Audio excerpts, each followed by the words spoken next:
Sunday হলেও আমার কোনো রেস্ট নেই, ক্লাস থাকে। আজ আমার ক্লাস ছিল দত্তপুকুরেই। এই সানডেতে আমি কি করলাম চলো তোমাদের সাথে শেয়ার করা যাক। So hi everyone, I am Bikram and welcome to my mini blog. সানডেতে আমার ক্লাস শুরু হয় সকাল 8টা থেকে। বেশ কিছুদিন ধরে ভাবছিলাম মোবাইলের কেসটা চেঞ্জ করব। ক্লাসে ঢুকে আগে সেটাই করে নিলাম। আর দেখো, ক্লাস শুরু করার আগেই একটি বাচ্চা আমার জন্য ফুল নিয়ে আসে।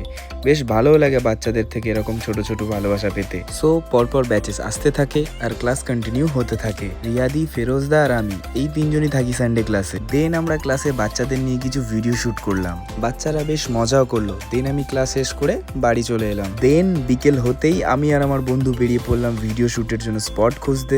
আর লাকিলি আমরা খুব ভালো একটা স্পটও পেয়ে যাই। দেন আমি ছোট্ট একটা ভিডিও শুটও করে নিলাম, যেটা আমি আমার ইনস্টাগ্রামে অলরেডি পোস্ট করে দিয়েছি। তোমরা চাইলে গিয়ে দেখতেও পারো। সো এভাবেই শেষ হলো আমার সানডে। আমি এখন বাড়ি যাই।